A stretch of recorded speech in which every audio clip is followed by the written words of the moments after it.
Hello everyone, and yes, you voted for the one and only Velyn today on the Ultimate Guide of 2024. So let's get into the pairings, talents, skills, and everything you need to know about Velyn in 2024 to maximize the amount of damage and potential support value you could be bringing with this hero.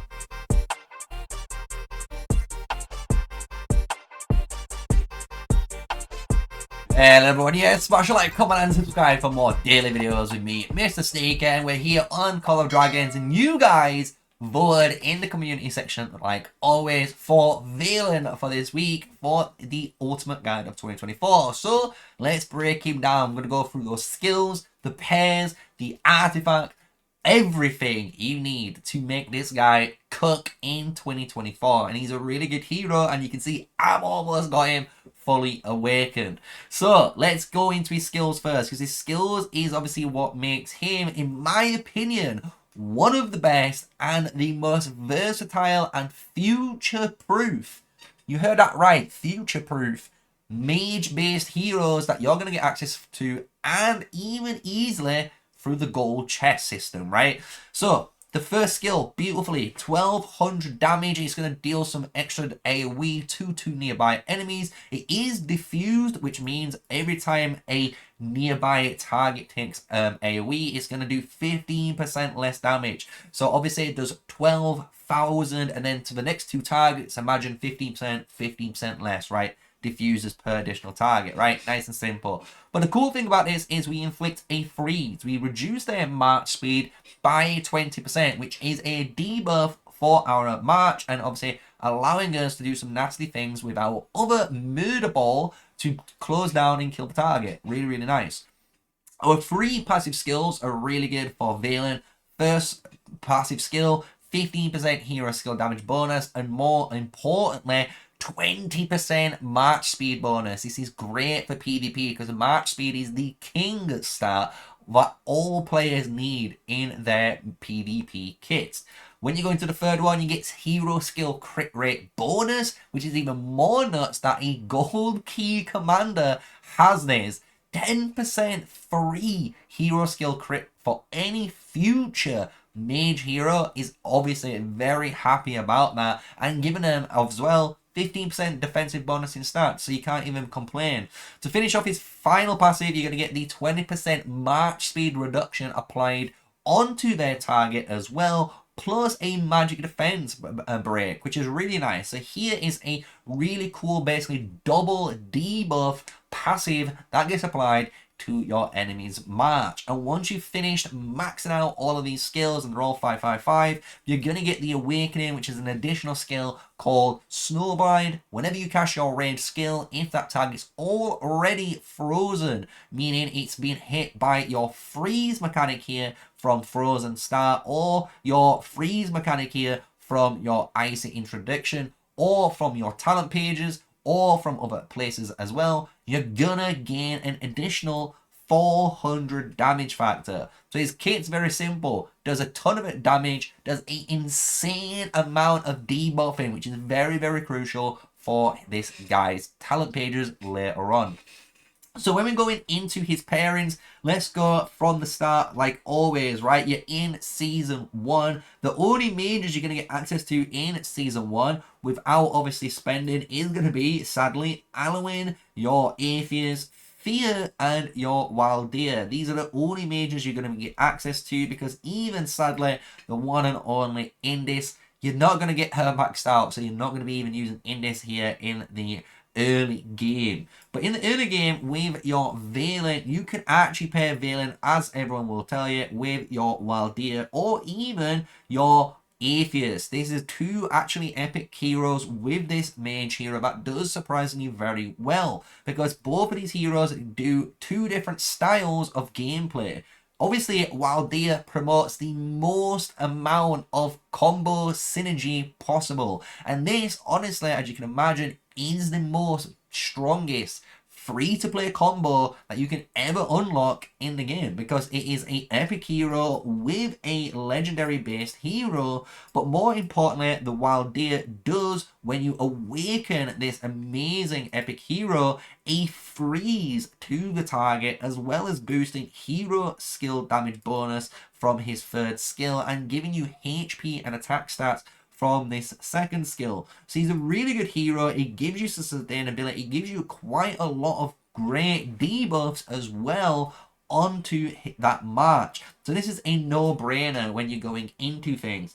The reason Atheist is really good is not because of obviously the single target damage, but it's the rage generation. We get extra rage with this march, and then on top of it, it might not sound it, but you're gonna get a little bit of healing, which does help you with the amount of damage taken reduction and march speed. Again, 20%, so that's 40% march speed in total that you're gonna get from this hero. Now, if you're a spender, obviously the go-to Season 1 March, and for a very long time, is going to be Lilia. Lilia and Velyn is your go-to all-star area of effect damage March, right? You have to spend for this match. I do apologize for it, but I can't mention it without it, you know, in the ultimate guide. Lilia and Velyn does the most area of effect damage, simply because whenever obviously your Lilia is firing off all of her skills and all of her scorch, Velyn is sadly critting. It's actually critting off. It's an insane amount of damage this is pumping out. And obviously giving them that 15% hero skill damage bonus is even greater on top, right? So this is a match made in heaven, right? When you go into generational 2 heroes, the only hero that's honestly worth talking about at the moment is going to be Toha, right? Toha does kind of work with Velyn, and it's a different way of playing the game compared to running a Bertrand and Toha style march.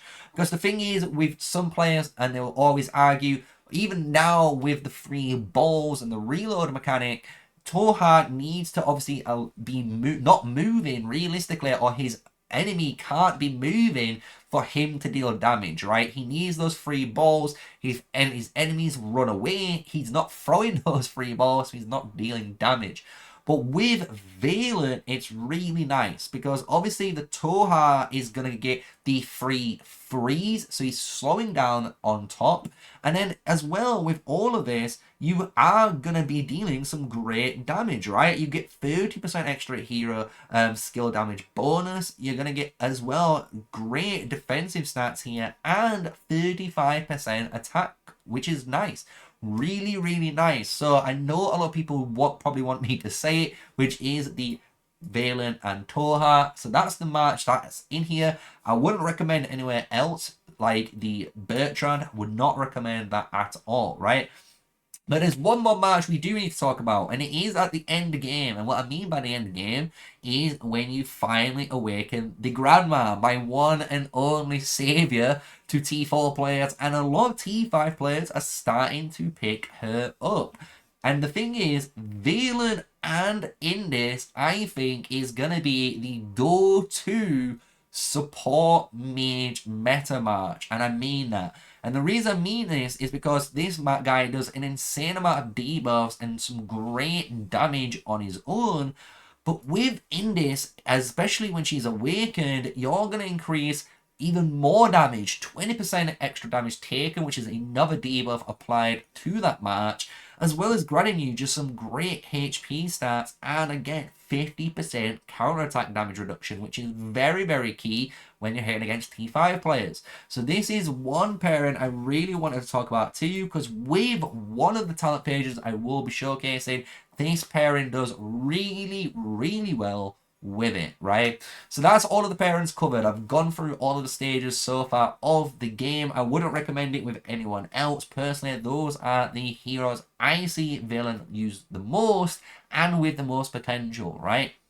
So now let's get into his artifacts and his pairings, right? Because if we go to the artifacts and pairings of our Velyn, it's pretty simple. We are going to be running the Sapphire Phaedric at the moment, until there's a brand new, maybe mage specific, you know, war pet we won't be changing this, because the thing is, Sapphire Phaedric is perfect with our whole shebang, right? We freeze, and the more we get to freeze, you can see we get to deal more damage as well. If you have, as you can imagine, this split Pain Bloom, you get to hit even more enemies. So now you're having AoE split Pain Blooms, and then you're increasing the damage from all the freeze that you're applying through your Velyn. Very, very simple. No other war pets are coming to mind that I personally run with my Velyn. I'm going to be honest with you.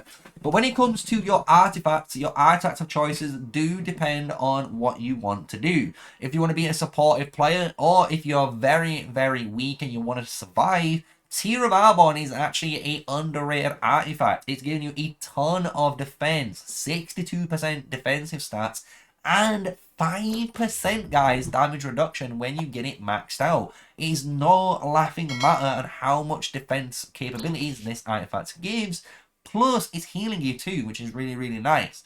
But if you want to go for the more offensive support option over the defensive one, as you can imagine, Gun's the one and only, his favourite artifact that he loves to brag about. Breath of Gigantis, dude. This is a nasty powerhouse supportive option. Again, with your March, you can run the Tear of Arbonne or the Breath of Gigantis with marches like your Indis and your Velyn, or if you want to run something like Velyn with your Wild Deer and just want to try one of these other supportive style artifacts, you could run that too. But when we are going for the big dick damage, and I mean that big dick damage, boys, for our mages, there's two obvious answers to go for. Mirage Orb does the most amount of damage that you can possibly want, with a nasty area of effect on top, which is great for all of your mage units. And then if you're specifically pairing it with your Lilia, you should be normally putting Infernal Flame on this just to maximize the insane amount of Scorch triggers and damage you're able to apply with them, right? If you don't have access to any of those offensive capabilities, you can imagine it, and the final option is Phoenix Eye, right? Phoenix Eye is going to be your legendary artifact of choice to go with. Once you have any of the others, you will be changing this artifact and probably put it on your second or third march, depending on obviously what heroes you unlock in the game. If you want any epic artifacts, you can be running the Magic Bomb. Even Dagger of Betrayal. This is a very underrated artifact for mages, and you can use this at mage range, which is great. And you can do some insane D-spells of debuffs, which is very powerful against T5s, and it just does free damage. And with the auto cast on, guys, you just let this thing do its work. Honestly, just let it do its work. And if you do have access to it, and I actually got it recently too, and I've been using it a little bit in the PvE areas, is this Lakeside Rhapsody. It does some area of effect damage, right? Without really the delay of Magic Bomb. So if you do have access to this, you can also use this artifact, right?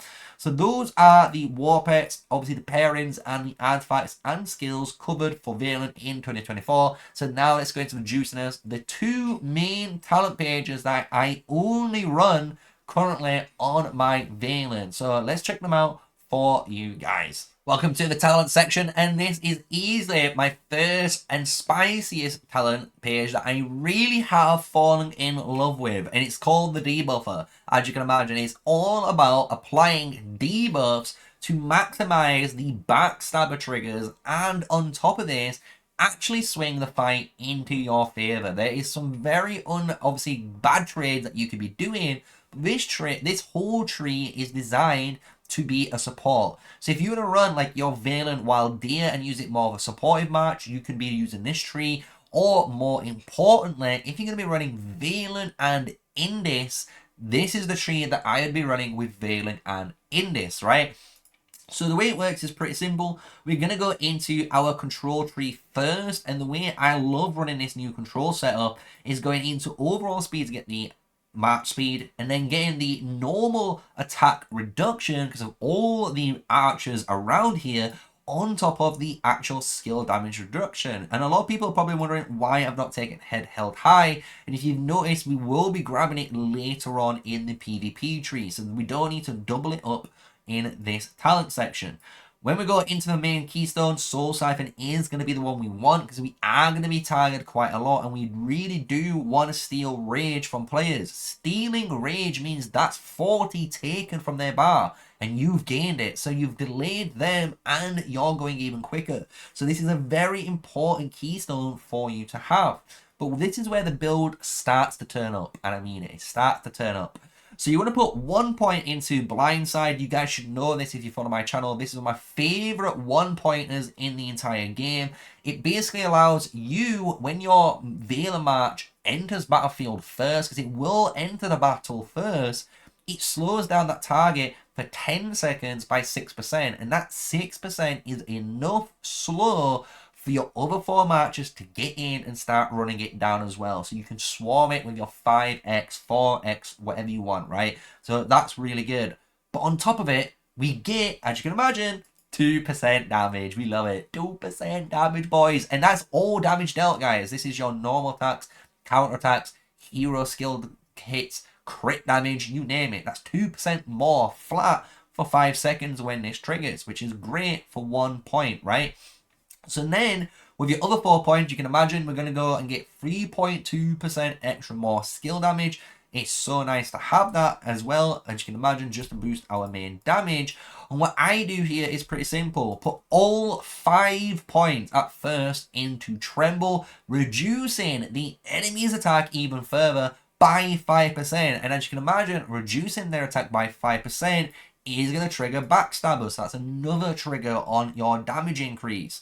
From here, what we're going to do is put 5 points into Sage. So anytime we magic defense break from our third skill, anytime we slow them with our talent page or reduce their attack with our talent page, Sage is going to trigger, giving us an extra hero skill damage bonus of 5% for 10 seconds. Like, can I just say, why not? This is an insanely good payoff for our mages. And then to top it all off, to make this really unfair, Retician, this is another debuff which we put onto a target, stopping them from casting any sort of rage skills. And again, we get that 2% rage damage buff, shall I say, from Backstabber, and it's a potential target for Sage. So you can see all of that is kind of crazy.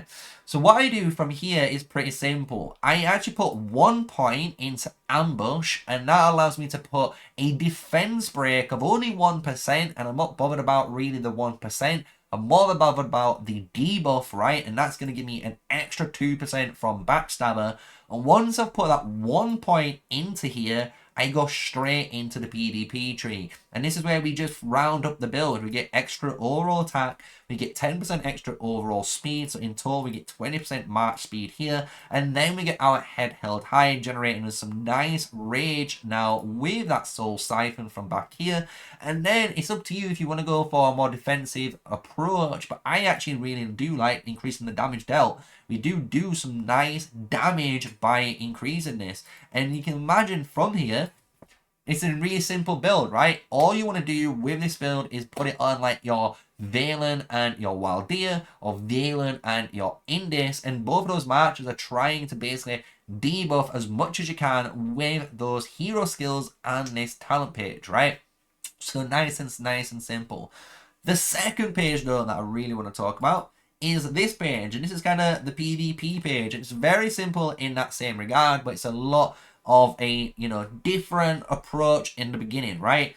So in the beginning, this is going to be for mainly as much damage as I can deal. So what we do is put 5 points into overall speed, increase our overall attack by 2%, and this time we're going to go for the rage generation in this tree. It's just going to allow us to obviously maximize on the rage that we've missed out over here from this head held high.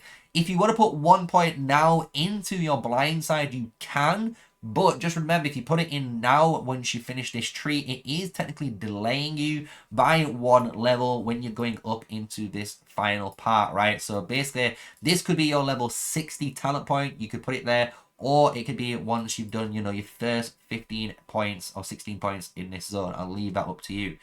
But when we go into the PvP tree, you can see this is why we're going in here now, because we're getting 5% hero skill damage. So this is a lot more beneficial for us, right? Comparatively, putting it into the magic tree, which is only giving us 4% when you take this talent tree.